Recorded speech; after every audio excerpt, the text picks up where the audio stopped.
அடுத்து இந்த இலக்கண தேர்ச்சி கொள்ளுல இன்னொரு கேள்வி.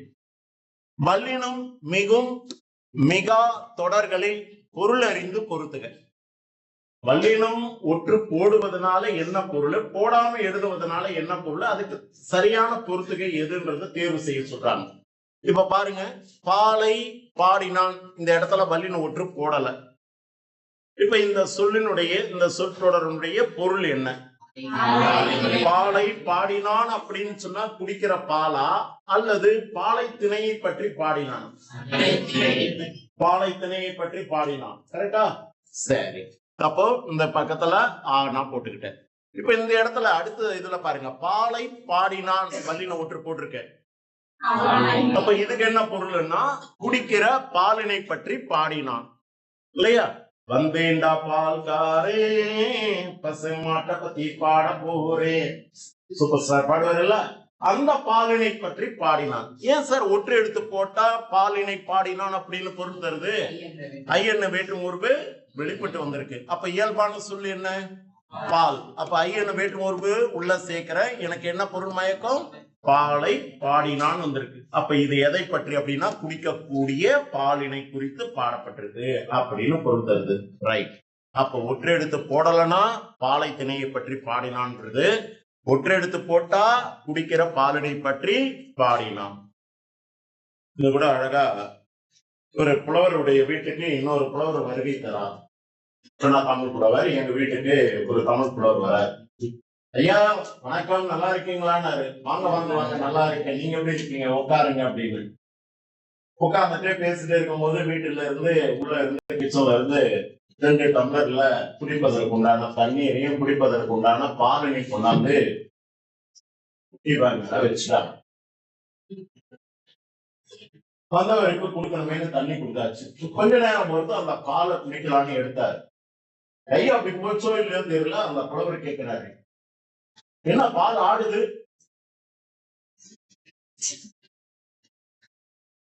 நான் புரிஞ்சுக்கிட்டு, ஓ இவர் ஆட்டு பால் எல்லாம் குடிக்க மாட்டார் போல இருக்கு, பால் ஆடுது இல்லைங்க, பால் மாடு இருந்துதாங்க அப்படின்னு. பால் மாடுது, ஆடுது இல்ல மாட்டுடையது அப்படிங்கிறதுக்கா பேச்சு வழக்குல மாடுது அப்படின்னு சொன்ன. மாட்டினுடைய பால் தாங்க, ஆட்டினுடைய பால் இல்ல.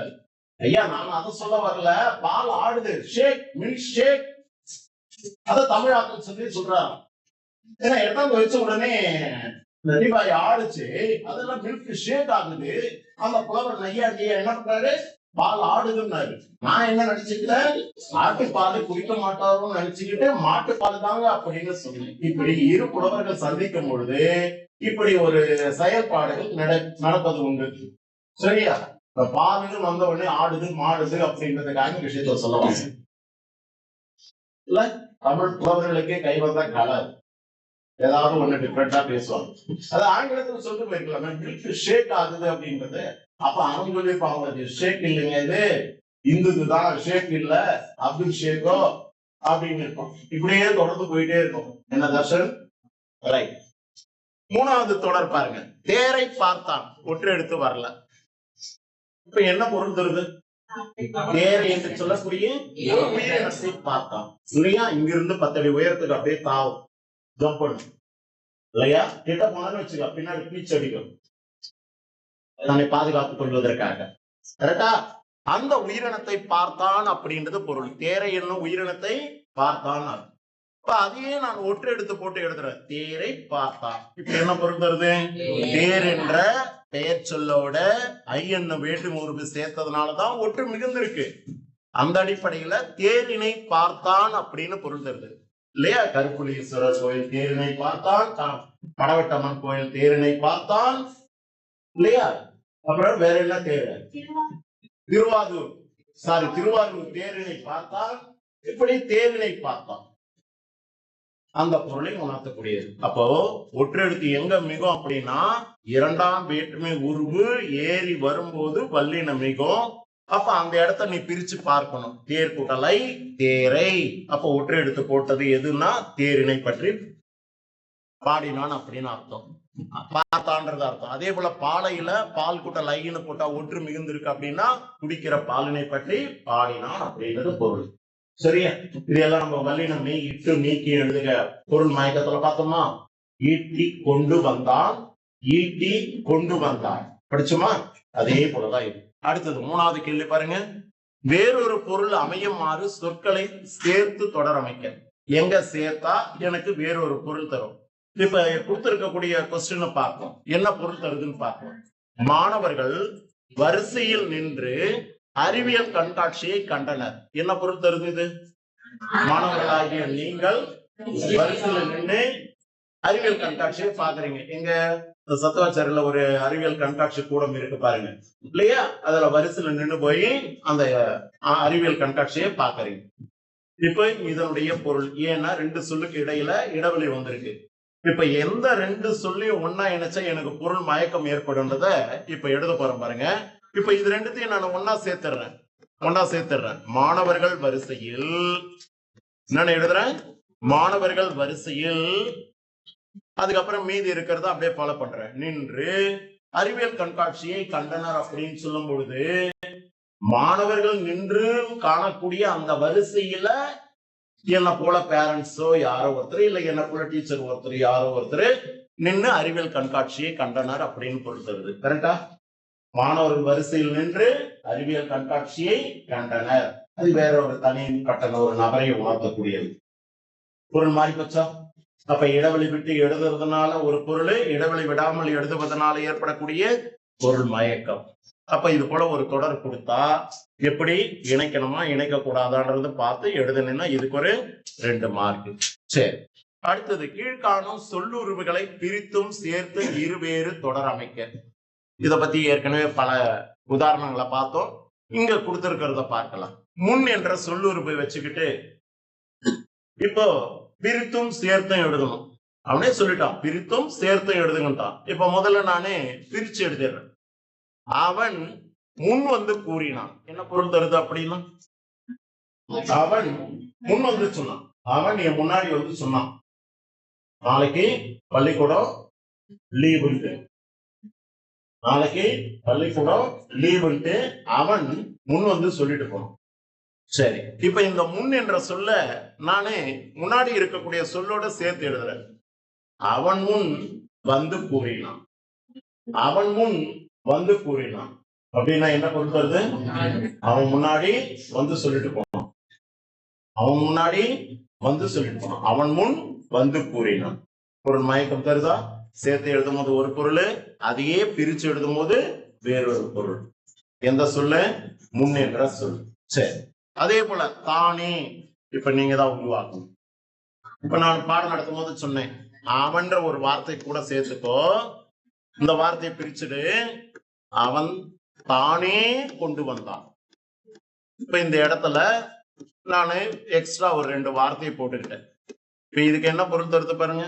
அவன் தானே கொண்டு வந்தான். நான் கேட்கல, அவனே கொண்டு வந்து கொடுத்துட்டு போனான். நான் கேட்டேன் இல்லையே, அவனே கொண்டாந்து கொடுத்துட்டு போட்டான். இப்ப பிரிச்சதுனால பொருள் மயக்கம். இப்ப இந்த 2 சொல்லையும் ஒன்னா சேர்க்கிறேன். அவன் என்ற சொல்லோட கொடுத்திருக்க தானேன்ற ஒரு சொல்ல ஒன்னா சேர்த்துட்டேன். மீதி இருக்கிறத அப்படியே எழுதுறேன். அவன் தானே கொண்டு வந்தான். முதல்ல என்ன பொருந்தது? அவன் தானே கொண்டு வந்தான். இதுல அவன் தானே கொண்டு வந்தான். வேற யாரு கொண்டு வந்தான்? அவன் தானே கொடுத்தா. பொருள் மயக்கம். அதே போல கொண்டு மறக்காம அவன் என்ற ஒரு வார்த்தை சேர்த்துக்கோ. அவன் கேப்பிட்டு எழுதுற. அவன் கொண்டு வந்தான். யார் கொண்டு வந்தது? புகழ் கொண்டு வந்தான். அதையே நான் கொண்டுன்ற வார்த்தையை இடைவெளி விடாம எழுதுறேன். அவன் கொண்டு வந்தான் அப்படின்னா அவன் கொண்டு வந்தான். அவன் மட்டும் வரல, அவனோட இருக்கிற இன்னும் நண்பர்களும் கொண்டு வந்தார்கள் அப்படின்னா அவன் கொண்டு வந்தான் அப்படின்னா இன்னும் சில பேரும் வந்திருக்காங்கன்னா எனக்கு புரிஞ்சுதா? அவன் கொண்டு வந்தான்னா ஏதோ ஒரு பொருளை அவன் கொண்டு வந்து கொடுத்தான்றதா அர்த்தம். இந்த இடத்துல நான் சேர்த்த பிறகு என்ன பொருள் மயக்கம் தருது? அவன் கொண்டு வந்தான். அவன் மட்டும் இல்ல, இன்னும் சில பேரும் வந்திருக்காங்கன்றதா. ஓகேவா? அப்ப நீங்க மறக்காம முன்னாடி அவன்ற ஒரு வார்த்தை சேர்த்துக்க, பின்னாடி வந்தான்ற ஒரு வார்த்தை சேர்த்துக்க, இணைக்கிறதோ பிரிக்கிறதோ பார்த்து. இப்ப அதே போல இன்னொரு தொடர் விட்டான். இதுவும் நான் அடிக்கடிக்கு பயன்படுத்தக்கூடிய ஒரு சொற்றொடர். பேருந்தை பிடித்து விட்டான். என்ன தொடர்? பேருந்தை பிடித்து விட்டான். இப்ப நான் இடைவெளி விட்டு எழுதுறேன். பேருந்தை பிடித்து விட்டான். இப்ப ரெண்டு சொல்லுக்கு இடையில நான் கேப் விட்டுருக்கேன். மீனிங் என்ன தருது? அண்ணா வந்தானா ரசம் வந்துதா? பிடிச்சிட்டான். அண்ணா ரசம் பிடிச்சிட்டான். பேருந்தை பிடித்து விட்டான். என்னடா பஸ் பிடிச்சிட்டோம். இப்ப இதையே நான் இடைவெளி விடாம எழுதுறேன். பேருந்தை பிடித்து விட்டான். என்ன மீனிங் தருது? பேருந்தை பிடித்து விட்டுட்டான். கிட்டா போனான், கம்பியை பிடிச்சான், வேகமா போயிடுவேன், ரன்னிங்ல ஓட முடியாம விட்டுட்டாங்க. போயிடுச்சு. ட்ரெயினை பிடிக்க முடியலப்பா, பின்னாடி 1/2 மணி நேரம் லேட்டு தான். பேருந்தை பிடித்து விட்டான். ஏற முடியல. டிரைவரும் பார்க்கல, கண்டக்டர் பார்க்கல, வேகமா வண்டி எடுத்துட்டான். சொல்றோமா? அப்ப இடைவெளி விட்டும் இடைவெளி விடாமல் எழுதும் போது ஏற்படக்கூடிய பொருள் மயக்கங்கள். அப்ப வச்சுக்கலாமா? மீனை பிடித்து விட்டான். கேப் விடல. மீனை பிடித்து விட்டான். கேப் விட்டுருக்காரு. என்ன பொருள்? மீனை பிடிச்சிட்டான். துண்டில போட்டா மீனை பிடிச்சிட்டான். தண்ணியில முழுகினா மீனை பிடிச்சிட்டான். அதே நான் கேப் விடல, சாரி சேர்த்து எழுதுறேன். மீனை பிடித்து விட்டான். மீனை பிடிச்சான், அது பேசுறத கேட்டானா, பாவம் தெரியல உனக்கு, நீ பிடிச்சுட்ட, வீட்டுக்கு கொண்டு போவ, உங்க அம்மா அதை வெட்டி கூழ் போட்டு மசாலா தடவி என்ன குழம்புலாம் கிண்டிடுவாங்க, இல்ல வறுத்தாலும் வறுத்துருவாங்க, நான் என்ன உனக்கு பாவம் பண்ணேன் அப்படின்னு அது பேசுறத உணர்ந்தான். அதனால என்ன பண்ணா? பிடிச்சுட்டு பாவமா இருக்குல்ல, சரி நான் உங்களை விட்டுறேன் அப்படின்னு மீண்டும் அந்த தண்ணிலேயே விட்டான். என்ன மீனிங் தருது? மீனை பிடித்து விட்டான். மீனை பிடித்து விட்டான். மீனை பிடித்து விட்டான். புகையை பிடித்து விட்டான் அப்படின்னா என்ன? புகையை பிடித்து விட்டான் அப்படின்னா மேல புகைய அப்படி பிடிச்சிட்டான் இல்லையா? அதையே புகையை பிடித்து விட்டான். எப்படி சுத்திய ரிங்கு ரிங்கு ரிங்கா போலாதாரு, ரிங்க ரிங்கா ரிங்க ரிங்கா ரிங்க ரிங்கா ரிங்க ரிங்கா அப்படின்னு ஒரு பாட்டு வரும். தெலுங்கு பாட்டு தருமா?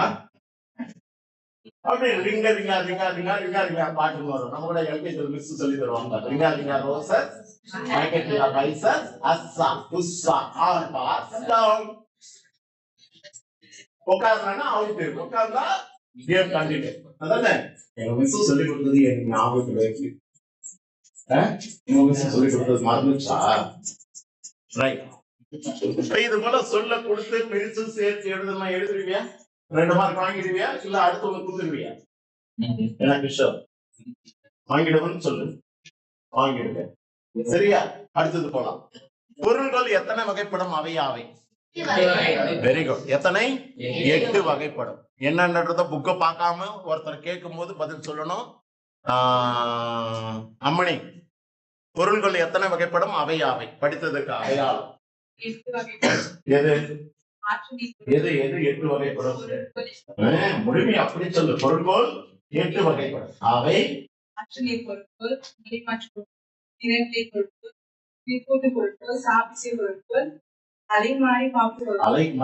அலைமாரி பாப்பு பொருட்கள், கொண்டு புது பொருட்கள், அடிமாற்று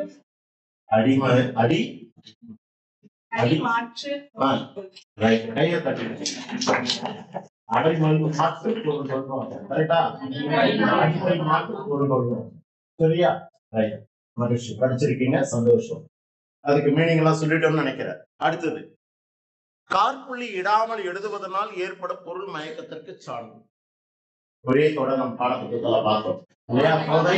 என்ன எடுத்துக்காட்டு? அந்த எடுத்துக்காட்டு காற்புள்ளி இடாததனால ஏற்படக்கூடிய. எங்க காற்புள்ளி போட்டிருக்கீங்க இப்போ? என்ன பொருள் தருது?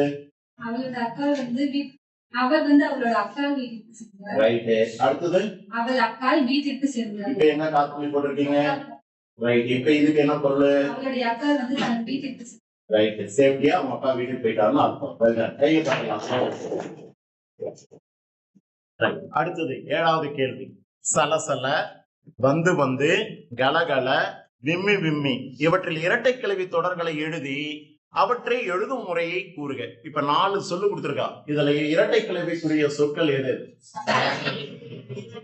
சலசல, மீது ரெண்டும் அடுத்த தொடர்னா என்ன அர்த்தம்? வந்து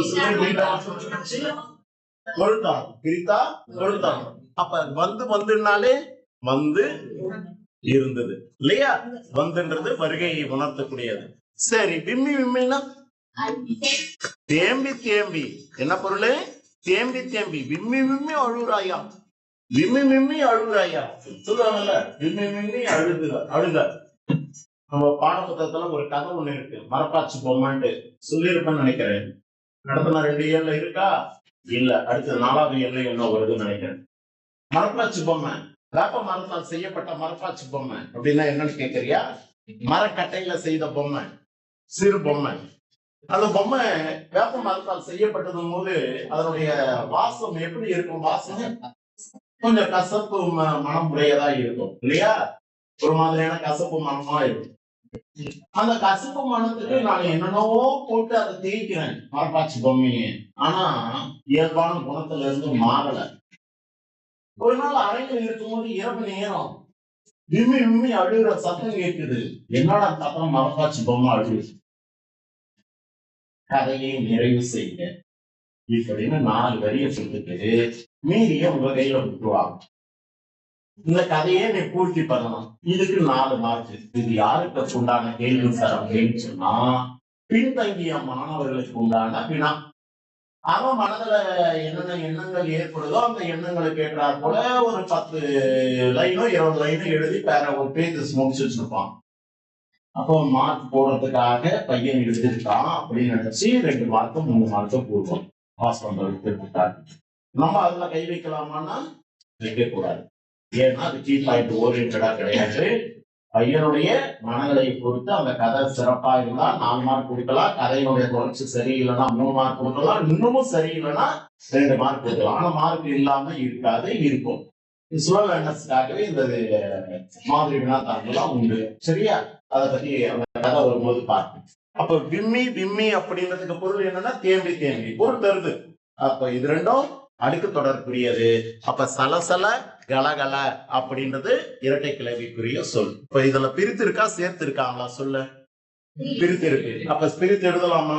எழுதக்கூடாது. பிரிச்சா அதுக்கு பொருள் கிடையாது. அதனால சேர்த்துதான் எழுதணும். அப்ப சலசல இப்படி சேர்த்துதான் எழுதிருக்கணும். அப்ப சலசல என நீர் ஓடிற்று, கலகலவென கலா சிரித்தால். வந்துருமா? இந்த சிரிப்புக்கு கலகலகலவென சிரிக்கிறா. என்ன கலகலகலவென சிரிச்சுட்டே இருக்கீங்க, என்ன விசேஷம் அப்படின்னு சொன்னதான் பொருள் தருது. என்ன?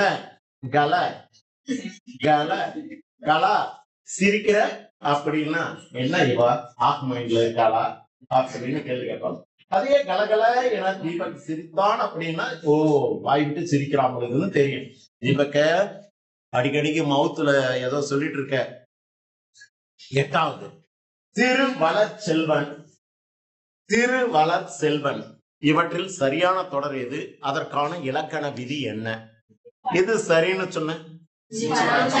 ஒற்றை எடுத்து போடலாமா போடக்கூடாதா? போட்டா என்ன பொருள்?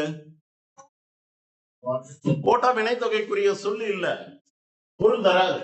அப்ப திருவளர் செல்வன் ஒற்று போடாம இருக்கும் போது வளர்ந்த, வளர்கின்ற, வளரும் செல்வன் அப்படின்றது வினைத்தொகைக்குரிய சொல்ல அமையுது. ஆனா சார் நேத்து கூட பார்த்தோம் சார், ஒரு கல்யாண பத்திரிகையில இச்சு போட்டுதான் சார் இருக்கு.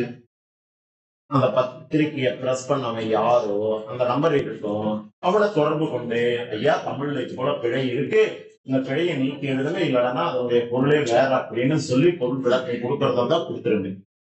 நமக்கு எதுக்கு இந்த வேலைன்னு கேட்கறியா? முடிந்த அளவுக்கு தமிழை பாதுகாப்போம். சரியா? தமிழை வளர். அப்ப இச்சு வரலாமான்னா வரக்கூடாது. காரணம் இலக்கண விதி யாதுன்னு கேட்கிறான். என்ன காரணத்தினால? வினைத்தொகை சொற்களுக்கு இடையில் வல்லினம் மிகாது. ஓகே. அப்ப வினைத்தொகையில வல்லினம் மிகாது. வினைத்தொகையை கண்டறிவது எப்படின்றதுக்கு இன்னொரு டிப்ஸ் கொடுத்தேன். என்ன டிப்ஸ்? முதல் சொல்லு வினை சொல்லா இருக்கு, அடுத்த சொல்லு. இப்படி இருந்து முக்காலும் சொல்லுக்குள்ள மறந்து இருந்தா அதையெல்லாம் வினைத்தொகைன்னு சொல்லியிருக்கு. அப்ப இந்த இடத்துல எது வினைத்தொகைக்குரிய சொல்லு அப்படின்னு பார்த்தா திருவளச் செல்வன். இதே போலதான் திரு நிறை செல்வன் அப்படின்றதுலயும் ஒற்று வரக்கூடாது. செல்வன் செல்வி இது போல கொடுத்து வச்சிருப்பாங்க, பத்திரிகையில வரக்கூடாது. ரைட். இப்போ இலக்கணத்துல பொருள் மயக்கத்துல எந்த ஒரு பொருள் மயக்கமும் இல்லாம தெளிவா இருக்கீங்கன்றது பாடத்தை உணர்ந்த பிறகு உணர்ந்துட்டீங்க. கரெக்டா? ரைட். இப்போ இதுல இன்னும் ஏதாவது பார்க்க வேண்டியது இருக்கா? புத்தக பயிற்சிகள் ஏதாவது பார்க்க வேண்டியது இருக்கா? பார்த்துடலாமா? இப்ப இதுல என்னென்ன வினா எழுதாம இருக்கீங்க? நெடுவினா இதோ நோட்ல எழுத சொன்ன குறைநடை கொண்டாட வினா எழுதிட்டீங்களா? நோட்டை வாங்கிடலாமா? ரெடியா வச்சிரு. மீதி உரிமைதாக எழுதியாச்சு, பண்பின் படிவமாக எழுதியாச்சு. சிறுவினாக்கள்ல எதை எழுதணும்? எதை எழுதணும்? குறுவினாக்கள்ல படிச்சுட்டோம். கீழ் தன்மனை வினாவிடை கேட்டாச்சு. அதே போல எதிர்பாராத நிகழ்வு இப்ப கேட்டுட்டோமா? நம்ம ரெண்டாவது ஓரல்ல கேட்டுட்டோமா? ரைட். மூணாவது கேள்வி ஓரல்ல கேட்கல. நாலாவது கேள்வி கேட்கல, கேட்டுட்டோமா? ரைட். நிழலின் அருமை வெயிலு தெரியும் என்பதுதான் அதுக்கு உண்டான விடை. ஐந்தாவது கேள்வி ஓரல்ல கேட்டாச்சு. சிறுவினால பண்டை கால விருந்த குடும்பம் படிச்சுட்டோம், ஆனா கேட்கல சாரு. ரெண்டாவது கேள்வி தேர்வு எடுத்துட்டோம் இல்லையா? மூணாவது கேள்வி எழுதியாச்சு. இது ஓனா எழுதலாம். தாயும் தந்தையும் பணிக்கு செல்லும் இன்றைய சூழலில் குடும்ப உறுப்பினர் என்ற முறையில் நீங்கள் குடும்பத்திற்கு செய்யும் உதவிகள் யாவை? இதுவும் அந்த எஸ்எல் ஸ்டூடெண்ட்டுக்காக தான். சார் நாங்களும் எழுதலாமா? எழுதலாம், மேக்சிமம் எழுதலாம். எல்லாமே பொருத்தமானதா இருக்கும், மார்க் கொடுத்துருவாங்க. இருப்பினும் கீ ஆன்சர் இருக்கக்கூடிய வினாக்களா எடுங்க, அதான் நல்லது. இப்ப இது என்ன பண்ணுவோம்னா, தாயும் தந்தையும் பணிக்கு செல்லக்கூடிய இந்த நேரத்துல நான் அவர்களுக்கு தேவையான பணிவிடைகளை செய்து முடிப்பேன். வேலை முடித்து வீட்டுக்கு திரும்ப வருங்காட்டியும் நானே வீட்டை தூய்மைப்படுத்தி வைப்பேன். பாதுகாப்பில் இருக்கக்கூடிய என்னுடைய தம்பிகளை பாதுகாப்பாக வைத்துக் கொள்வேன். வெளிப்புற ஆட்கள் யாராவது உள்ள வருவதாக இருந்தால் வெளியிலேயே நிற்க வைத்து என்ன ஏதுன்றது கேட்டு குறிப்பெடுத்து வைத்துக் கொள்வேன். எத்தகைய காரணத்தை கொண்டும் மின்சாதன பொருட்களில் கையை வைக்க மாட்டேன். வருகை தரக்கூடிய தாய் தந்தையருக்கு முன்கூட்டியே என்ன பண்ணிருப்பேன்? அருந்துவதற்கு உண்டான தேநீரை நான் தயார் செய்து வைத்திருப்பேன். சமையல் பாத்திரங்களை தேய்த்து வைத்திருப்பேன். இப்படி எல்லாம் எழுதி வைக்கிறது. அப்ப தாய் தந்தையருக்கு உதவும் விதத்துல எப்படி நீ இருக்கிற, ஒரு புள்ள பிள்ளையா இருக்கியா அப்படின்றதுக்காக இது ஒரு வினா. சரியா? ஒரு 10 பாயிண்ட் எழுதுனா ஒரு 4 மார்க் கொடுத்துருவாங்க. அடுத்தது மனந்தகம், ஏற்கனவே கேட்டுட்டோம்னு நினைக்கிறேன். Right. Family of very good, very good. சரி, இப்போ இந்த மொழியை ஆல்பம் பகுதியில ஒரு தமிழ் அறிஞர் கொடுத்திருக்காங்க. யார் இந்த தமிழ் அறிஞர்? பரிதிமார் கலைஞர். அப்ப அவருடைய இயற்பெயர் என்ன? Very good. பரிதினா சூரியன் அர்த்தம். அப்போ சூரிய நாராயண சாஸ்திரி என்பதை தமிழ் பற்றுடையவர் தன்னுடைய பெயரை பரிதிமார் கலைஞர்னு மாத்திட்டாரு. சூரிய மால்னா நாராயணன் அர்த்தம். சூரிய நாராயண கலைஞர்னா சாஸ்திரின்னு அர்த்தம். இதுதான் அவருடைய இயற்பெயர்.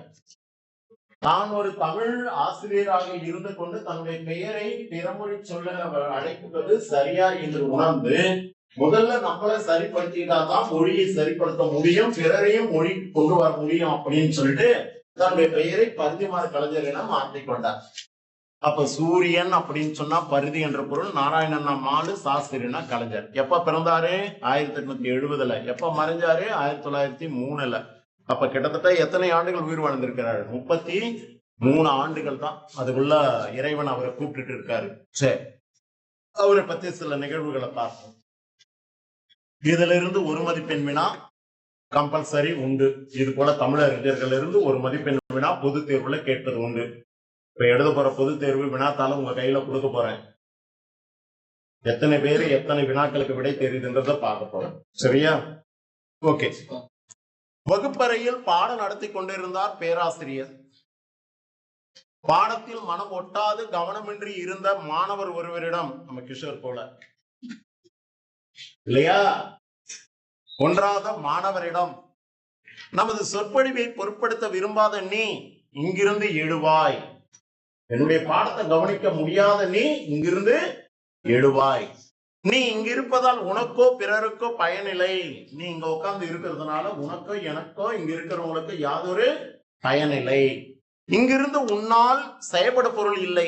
எந்த ஒரு ஆக்ஷனும் இல்லை, செயல்பட பொருளும் இல்லை. ஆதலால் வகுப்பில் இருந்து வெளியேறுக என நயம்பட உரைத்து வெளியேற்றினார். இப்படி யாராவது வகுப்புல தமிழ் ஆசிரியர் பேசுவாங்களா? நான்சென்ஸ், இடியட், ஸ்டூபிட், கோ அவுட்சைட். கிளாஸ்ல உட்கார்ந்துட்டு கவனிக்காம இருக்கு. Get out in my class அப்படின்னு பேசுவாங்க இப்ப இருக்கிற ஆசிரியர்கள், நவீன கால ஆசிரியர்கள் மட்டும். ஆனா இவரோ தமிழ் பற்றாளர், தமிழ் பற்றாளர். அதனால அழகா இப்படி சொன்னாரு. என்னன்னு சொன்னாரு? நமது சொற்பொழிவை பொருட்படுத்த விரும்பாத நீ இங்கிருந்து எழுவாய். எழுந்திருக்கிறார்.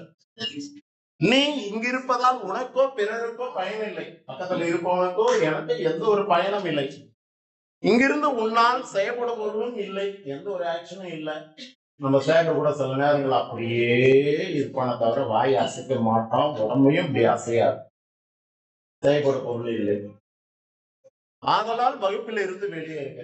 2 பேரும் வெளியே போயிட்டு என்று உரைத்து வெளியேற்றினார். அவர்தான் திராவிட சாஸ்திரி என்ற பெயருக்குரிய, இல்லையா, யாரு? பரிதிமார் கலைஞர். திராவிட சாஸ்திரி என்று சீவை தாமோதரனால் போற்றப்பட்ட பரிதிமார் கலைஞர். திராவிட சாஸ்திரி என்று போற்றப்பட்ட பரிதிமார் கலைஞர். யாரால் அவ்வாறு சொன்னது? சீவை தாமோதரனால் போற்றப்பட்டது. அப்ப திராவிட சாஸ்திரி என்று பரிதிமார் கலைஞரை போற்றி பாடியவர் யாருன்னு கேட்டா சீவை தாமோதரனார். இவரும் யார் சார்? ஒரு தமிழறிஞர். சிறு காப்பியங்கள் 5 அப்படின்னு சொன்னவர் இவர்தான். காப்பியத்துல சிறு காப்பியம்னு ஒண்ணு இருக்கு, பெருங்காப்பியம்னு ஒண்ணு இருக்கு. இருக்கா? காப்பியங்கள் 2 வகைப்படும். ஒண்ணு பெருங்காப்பியம், இன்னொன்னு சிறுங்காப்பியம். பெருங்காப்பியங்கள் 5. அது என்னன்னு தெரியும். சிலப்பதிகாரம், மணிமேகலை, சீவக சிந்தாமணி, வளையாபதி, குண்டலகேசி. அதே போல 5 சிறு காப்பியங்கள் ஒண்ணு இருக்கு. சூளாமணி, நீலகேசி, உதயனகுமார காவியம், யசோதர காவியம், நாககுமார காவியம், ஒரு 5 நூல்கள் இருக்கு.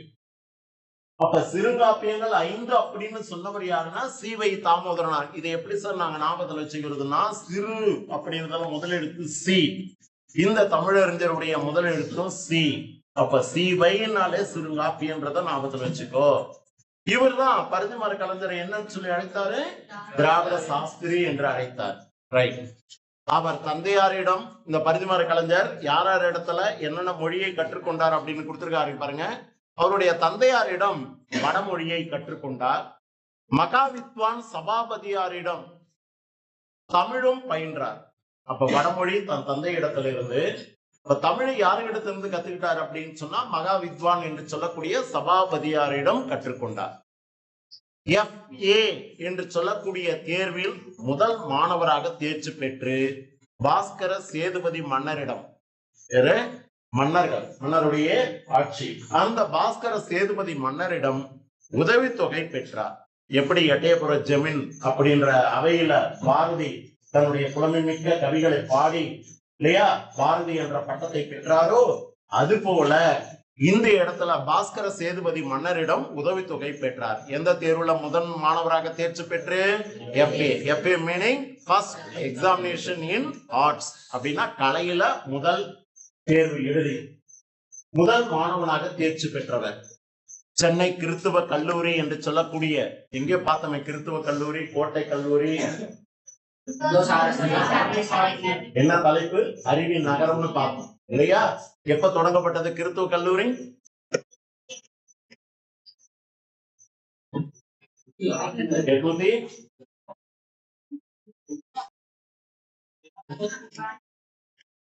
1812 25 கூட்டிக்கும் 37 வரும். இது கிறித்துவ கல்லூரின்னு சொன்னேன். அப்ப 1812 என்ன சார் அப்படின்னா கோட்டை கல்லூரின்னு சொன்னேன். ஞாபகம் இருக்கா?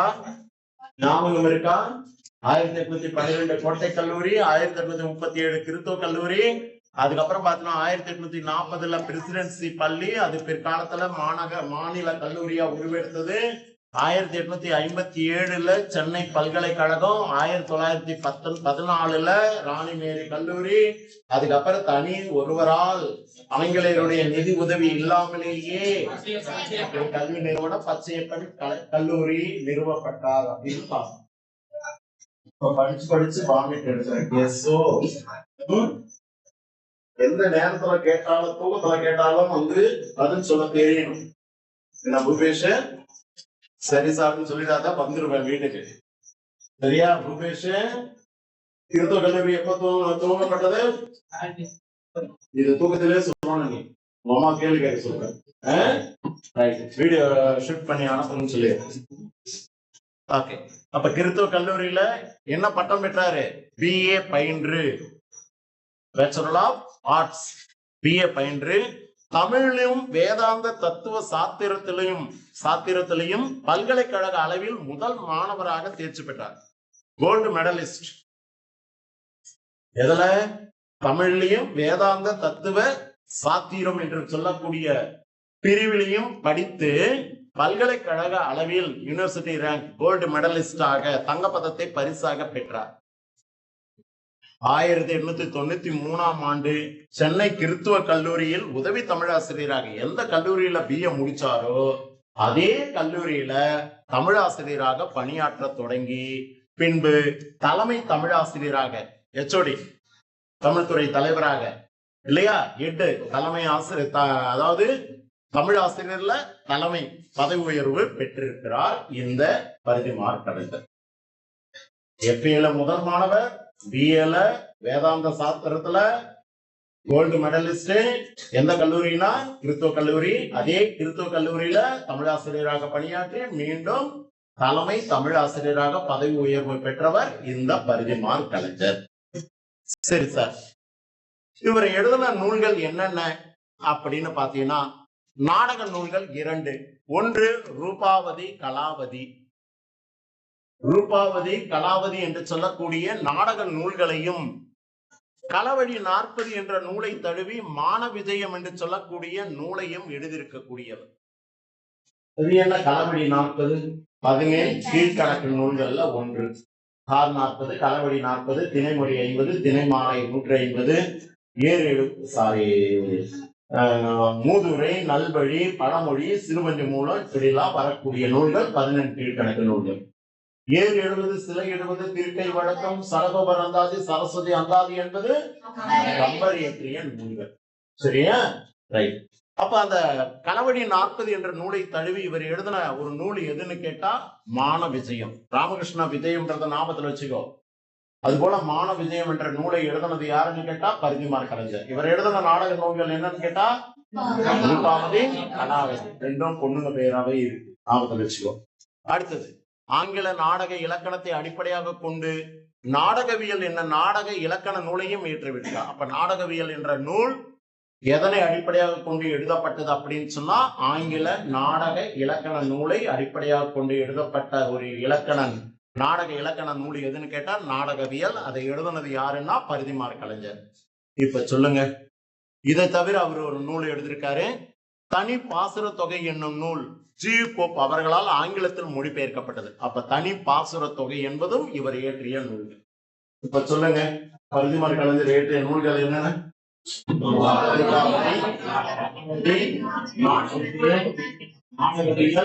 தனி பாசுர தொகை. இப்ப நான் 1 மார்க்ல எப்படி கேட்பேன்னா, நாடகவியல் என்னும் நூலை எதன் அடிப்படையாக இயற்றப்பட்டது?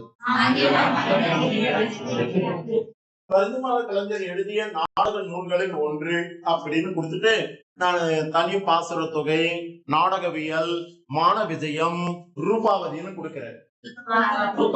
என்னவதி? ரூபாவதி. புரிஞ்சுதா? ரைட். இது போல 1 மார்க் உங்களுக்கு கேட்பாங்க. அடுத்தது பாருங்க, மூசி பூர்ண லிங்கனாருடன் இணைந்து இவர் நடத்திய ஞான போதினி. என்னது சார் இது அப்படின்னா ஒரு இதழ். என்ன இதழ்? அறிவியல் இதழ் இல்லையா? அக்காலத்தில் குறிப்பிடத்தகுந்த அறிவியல் இதழாக திகழ்ந்தது. அப்ப இவர் நடத்தி வந்த ஒரு இதழின் பெயர் என்ன அப்படின்னு கேட்டா ஞான போதினி.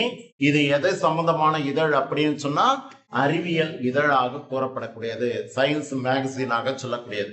தமிழை உயர்தனி செம்மொழி என்று தன் பேச்சின் மூலம் முதலில் மெய்ப்பித்தவர். அப்ப தமிழை உயர்தனி செம்மொழி என அழைத்தவர் யாருன்னு கேட்டா பரிதிமாற் கலைஞர். அது என்ன உயர்தனி செம்மொழி? தமிழ் உயர்ந்த மொழி, எதனோடு ஒப்பிடப்படாத தனி மொழி. இத்தகைய அந்தஸ்தை பெற்று திருந்திய பண்பும் சீர்த்த நாகரிகமும் கொண்டு காலத்திற்கு ஏற்றாற்போல தன்னை வடிவமைப்பு மாற்றிக்கொண்டு காணப்படுகின்ற காரணத்தினால இது ஒரு செம்மொழி. இது மூலத்தையும் சேர்த்து உயர்தனி செம்மொழி என்ற அந்தஸ்தை பெற்றது அப்படின்னு சொல்லக்கூடியது. செம்மொழி என்ற அந்தஸ்தை பெற்ற ஆண்டு எப்போன்னு கேட்டா 2010 வெரி குட் என்று தன் பேச்சின் மூலம் முதலில் மெய்ப்பித்தவர். பின்னாளில் 2004 ஆண்டு, இதுதான் 2004 ஆண்டு நடுவண் அரசு தமிழ் மொழியை உயர்தனி செம்மொழியாக அறிவித்தது. இந்த அறிவிப்புக்கு பிறகுதான் கோவையில செம்மொழி மாநாடு நடத்தப்பட்டது 2010. பெற்றோர் தனக்கு இட்ட பெயரான சூரிய நாராயண சாஸ்திரி என்ற வடமொழி பெயரை தமிழில் பரிதிமாற் கலைஞர் என்று பெயர் மாற்றம் செய்து கொண்டார். இவர் தமிழிற்காகவும் தமிழ் மொழிக்காகவும் சிந்தித்து செயலாற்றுவதை தம் வாழ்நாள் கடமையாக கொண்டிருந்த இவர் தம் 33வது வயதில் இவ்வுலக வாழ்வை நீத்தார். இது ஆசிரியர் பற்றிய குறிப்புகள்.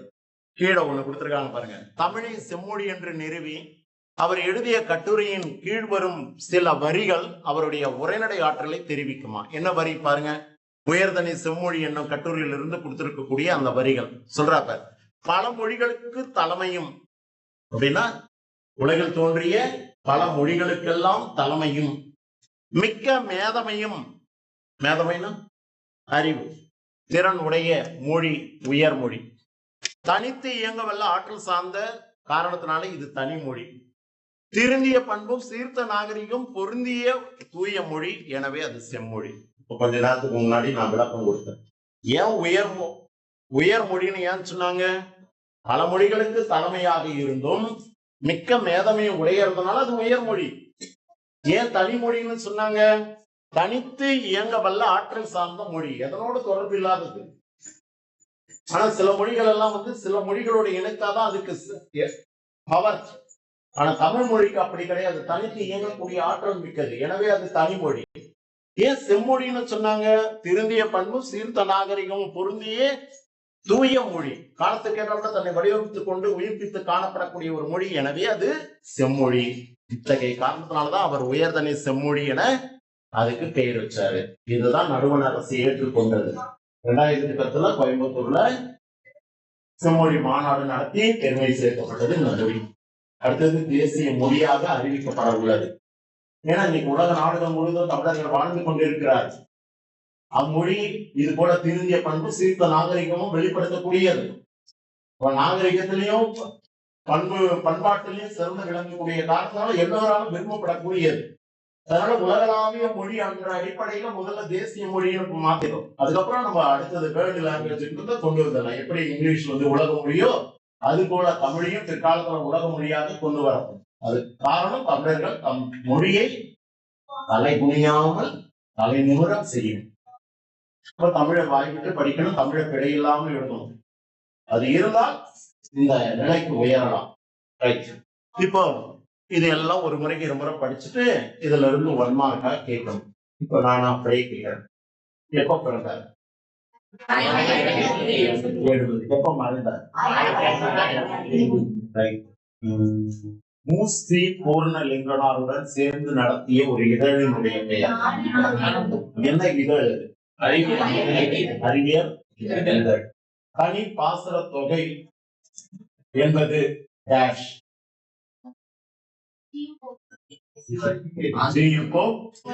மொழிபெயர்த்த ஒரு நூல். யாரை எழுதணும்? FA என்பதன் விரிவாக்கம்.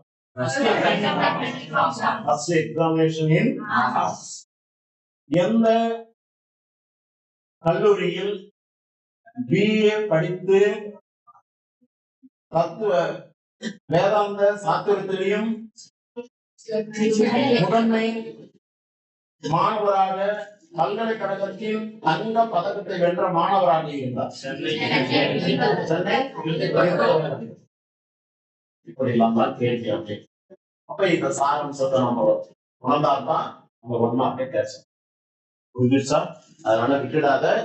14 ஒன்மார்க்ல நிச்சயமா உங்க பாடப்புத்தகத்துல இருந்து கொடுத்திருக்க 6 தமிழறிஞர்கள்ல 1 ஒன்மார்க் கேள்வி கண்டிப்பா.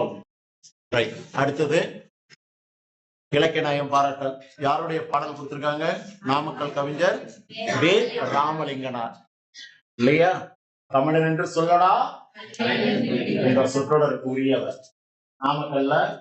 நாமக்கல் மாவட்டம் மோகனூரில் பிறந்தவர். எங்க பிறந்தவர்? நாமக்கல் மாவட்டம் மோகனூரில் பிறந்தவர். தாயார் பெயர், தந்தையார் பெயர். வேணா வெங்கட்ராமன் பேரு. என்ன பெயரு? தந்தையார் பெயர் வெங்கட்ராமன். சில இடங்கள்ல குறில் வேக்கு பதிலா நெடில் வே போட்டு ராமலிங்கனார்னு குறிப்பிட்டிருக்காங்க. அப்படின்னா அவங்க அப்பா பேரு என்ன சார் அப்படின்னா வேங்கட ராமன் அப்படின்னு சொல்லுவாங்க. குறில் வே போட்டா வெங்கட்ராமன், நெடில் வே போட்டா வேங்கடராமன். அம்மா பேரு அம்மணி அம்மாள். அம்மா பேரு என்ன? அம்மணி அம்மாள். அப்ப வெங்கட்ராமனுக்கும் அம்மணி அம்மாளுக்கும் மகனாக தோன்றியவர் இந்த நாமக்கல் கவிஞர் ராமலிங்கனார். ராமலிங்க அடிகளார் என்பவர் வேற, ராமலிங்கனார் என்பவரே வேற. எங்க பிறந்தாரு? மோகனூர்ல. இவர் எழுதின நூல்கள் என்னென்ன சார்? காந்தி குஜராத்ல கண்டி என்ற இடத்துல உப்பு சத்தியாகிரக இயக்கத்தை தொடங்கி வைத்தார். காந்திய கவிஞர் இவர். காந்திய வழியில தோன்றிய கவிஞர். அதனால இந்த காந்திய கவிஞர் என்று சொல்லக்கூடிய நாமக்கல் வே. ராமலிங்கனார் வேதாரண்யம் என்று சொல்லக்கூடிய, எங்க இருக்கு வேதாரண்யம்? இதுக்கு தமிழ்ல பெயர் என்ன சார் அப்படின்றத ஏற்கனவே ஒரு இடத்துல சொன்ன, கம்பராமாயணம் நடத்தும் போது சொன்னேன். வேதம் அப்படின்னா மறைன்னு அர்த்தம், ஆரண்யம்னா காடுன்னு சொன்னேன். மறைக்காடு என்ன? மறைக்காடுன்னா திருமறைக்காடு அப்படின்றது ஒரு ஊர் பேர். வேதாரண்யம், நாகப்பட்டினம் வேதாரண்யம் அப்படின்னு சொல்லக்கூடிய தென் மாவட்ட பகுதியில இருக்கக்கூடிய ஒரு ஊர் பேர். அந்த வேதாரண்ய கடற்கரை நோக்கி இவரு உப்பு சத்தியாகிரக போராட்டத்துல ஈடுபட்டார். அங்க நேஷனல் லெவல்ல போராட்டம் நடக்குது அப்படின்னா கட்சியில இல்லையா, இயக்கத்துல. அப்ப இங்க இருக்க உணவு கொடி பிடிப்பான். என்னடா போராட்டம்? என் தலைவன் அங்க டெல்லியில போராட்டம் பண்றான், அவனுடைய பிரதிநிதி நானும் போராட்டம் பண்றேன் அப்படின்னு கொடி பிடிச்சிட்டு போறாங்க. பார்த்திருக்கீங்களா? அது போலத்தான் குஜராத்ல கண்டி என்ற இடத்துல உப்பு சத்தியாகிரக இயக்கத்தை நடத்தி வைத்த காந்தி, அந்த காந்திய வழியில, அப்படின்னா காந்தின்னா என்ன அர்த்தம்? அறவழியில போராடுது. கத்து என்று ரத்தம் என்று யுத்தம் ஒன்று வருகிறது. சத்தியத்தை நித்தியத்தை நம்ம யாரும் சேர்வு. கத்தி இல்ல, கொம்பு இல்ல, எதுவும் இல்லை, ஆனா பெரும் படை வருது அப்படின்னு ஆங்கிலேயருக்கு எதிராக கோஷம் கொண்டு வேதாரண்ய கடற்கரையில போராட்டம் நடத்திய ஒரு கவிஞர் இந்த நாமக்கல் கவிஞர். காந்திய கவிஞர் என்று அழைக்கப்படக்கூடியவர். இவர் எழுதின நூல்கள் என்ன சார்? மலைக்கல்லன். கல்லன்னா திருடன். அவளும் அவனும் என்ன இலக்கண குறிப்பு? Very good. அவளும் அவனும். அதுக்கடுத்து பாத்தீங்கன்னா சங்கொலி. சங்கொலி இது எல்லாம் அவருடைய சில நூல்கள். இவர் எழுதின கவிதைகள்லாம் தொகுத்து என்னென்ன பேர் வச்சிருக்காரு அப்படின்னு சொன்னா, பாரதியாருடைய கவிதைகள்லாம் தொகுத்து என்ன பேர்ல இருக்கு? பாரதியார் கவிதைகள் வச்சிருக்காப்ல. இவர் எழுதின கவிதைகள்லாம் தொகுத்து நாமக்கல் கவிஞர் கவிதைகள், நாமக்கல் கவிஞர் கவிதைகள் அப்படின்னு தொகுப்புல வச்சிருக்காங்க. ஒவ்வொன்னு பத்தி அதுல விளக்கங்கள் இருக்கும். எப்படி கண்ணன் பாட்டு, தேசிய பாடல், இல்ல ஞானரதம் அப்படின்னு ஒவ்வொரு பிரிவுல பாரதியாருடைய பாடல்லாம் தொகுத்து வச்சாங்களோ, அது போல இவர் பாடின பாட்டெல்லாம் நாமக்கல் கவிஞர் கவிதைகள் அப்படின்ற புத்தகத்துல இருக்கு, பார்க்கலாம். இவரை பற்றி குறிப்பு சொல்லிட்டு நயம் பாராட்டெல்லாம் ஆசிரியர் பற்றிய முன்னுரை எழுதணும். அடுத்தது திரண்ட கருத்து எழுத வேண்டாம், மைய கருத்து எழுதணும். நயம் பாராட்டலுக்கு முன்னுரை எழுதிட்டியா? ஆசிரியர் பற்றிய குறிப்புகளை ஒரு 3 லைன் 4 லைன்ல முடிச்சிட்டியா? அடுத்தது மைய கருத்து. மைய கருத்து தெரியணும்னா நம்ம என்ன பண்ணணும்? பாடலுடைய முழு பொருளும் தெரியும். ஒரு படத்தை 3 மணி நேரம் பார்த்தா தானே 3 நிமிஷத்துல அந்த படத்தினுடைய கான்செப்ட் என்னன்னு சொல்ல முடியும். படமே பார்க்காம கதை சொல்லணும் எப்படி தெரியும்? அப்ப இந்த பாடலுடைய முழு பொருள் தான் திரண்ட கருத்து. அந்த கருத்து தெரிஞ்சாதான் அதனுடைய சாரம்சம் என்னன்றத மைய கருத்தா எழுத முடியும். என்ன சொல்றாரு பாருங்க. பெற்றெடுத்த தமிழ் தாயை பின்னால் தள்ளி பிற மொழிக்கு சிறப்பளித்த பிழையை நீக்க. இல்லையா, இன்னைக்கு நம்ம தமிழ் மொழியை புறம் தள்ளிடும். எங்கும் தமிழ் எதிலும் தமிழ் அப்படின்னு இருந்த நிலைய இன்னைக்கு புறம் தள்ளி பிற மொழியை உள்ள கொண்டு வந்துட்டோம். இங்கிலீஷுக்கு முக்கியத்துவம், ஹிந்திக்கு முக்கியத்துவம், சமஸ்கிருதத்துக்கு முக்கியத்துவம். அப்ப தமிழ் மொழி பின்னால் தள்ளப்படுகிறது. ஊற்றெடுத்த அன்புரையால் உலங்க வைத்து இவ்வுலகத்தில் தமிழ் மொழிக்கு நிகரம் உண்டோ? மக்களுடைய உள்ளத்துல ஊற்றெடுக்க செய்த ஒரு மொழி தமிழ் மொழி. இந்த மொழிக்கு இணையான மொழி இந்த உலகத்துல வேற ஏதேனும் உண்டோ? கற்றுணர்ந்தே அதன் இனிமை காண்பாய். சும்மா சொல்லாத, படிச்சுட்டு அதனுடைய இனிமையை காண்பாய் என்று கம்பனோடு வள்ளுவனை சுட்டி காட்டி, யார கம்பனையும் வள்ளுவனையும் சுட்டி காட்டி தெற்றென நம்ம அகக்கண்ணை திறந்து விட்ட அறியாமையில இருந்து பேசக்கூடிய மக்களை அறிவுடையவர்களாக சிந்திக்க வைத்த தெய்வ கவி பாரதி ஒரு ஆசான் என்பது உறுதி. திண்ணம்னா என்ன பொருள்? வலிமை அல்லது உறுதி. யாரை பற்றி இங்க சொல்லியிருக்காரு? பாரதியை பற்றி சொல்லியிருக்காரு. அகக்கண்ணை திறந்து விட்ட ஒரு கவிஞர் பாரதி. அவனை நான் ஒரு ஆசான் என்பேன். இது உண்மை, இது உறுதி, இது வலிமை. இதனுடைய சாரம்சம் தெரிஞ்சு வச்சு தமிழ் மொழியை பின்னால் தள்ளி பிற மொழிக்கு முக்கியத்துவம் கொடுத்து இல்லையா இந்த நிலையில இருந்து மீட்டெடுக்க கம்பனும் வல்லவனும் இல்லையா பாரதியும் கூடிய கூட்டுகளை உற்று நோக்கியாவது நாம் மொழியை அப்படின்றாங்க. இப்ப இதுக்கு உண்டான மைய கருத்து எடுத்தாச்சு. அடுத்தது என்ன பண்ணணும்? தொடை நயங்கள் என்னென்ன எழுதணும்? முதல்ல மோனை தொடை அல்லது மோனை நயம். மோனைனாலே செய்யுளில் அல்லது பாடலில் முதல் சொல்லின் என்னையா என்னையா? ஓ, நீங்க விவரமா எழுதுறீங்க, நல்ல பசங்க. செய்யுளில் அல்லது பாடலில் அடிகளிலோ அல்லது சீர்களிலோ முதல் சொல்லின் முதல் எழுத்து ஒன்றி வருவது மோனை. இப்ப இதுல இது ஒரு அடி பாட்டா? ஏன்னா பாடல் வரி முன்னோக்கி பின்னோக்கி இருக்கா. அதுக்கடுத்து இது ரெண்டும் சேர்ந்து ஒரு அடியா, இது ரெண்டும் சேர்ந்து ஒரு அடியா. அப்ப 4 அடி பாட்டு இருக்கு. ஒரு அடிக்குள்ள எத்தனை சீர் இருக்கு? 1 2 3 4 5 6 7 8. கரெக்டா? ஒரு அடிக்குள்ள 8 சீர் இருக்கு. இப்ப இந்த ஒரு அடிக்குள்ள முதல் சீர் எது? பெற்றெடுத்த. அதுல முதல் எழுத்து எது? பே. அதானே இலக்கணம். அடிகளிலோ அல்லது சீர்களிலோ முதல் சொல்லின் முதல் எழுத்து ஒன்று. அப்ப முதல் சொல்லி தான். அதுல முதல் எழுத்து எதுன்னா பே. அப்ப என்ன வரிசைக்குண்டான எழுத்து? பாப்பா கீர்த்தி வரிசைக்குண்டான எழுத்து. இது போல எழுத்து பக்கத்துல சீர்ல வந்தா சீர் மோனை. இல்ல சார் ஒண்ணுங்கிட ஒண்ணு அடியில வந்தா அடி மோனை. இப்ப நான் சீர்ல இருக்கான்னு பாக்குறேன்.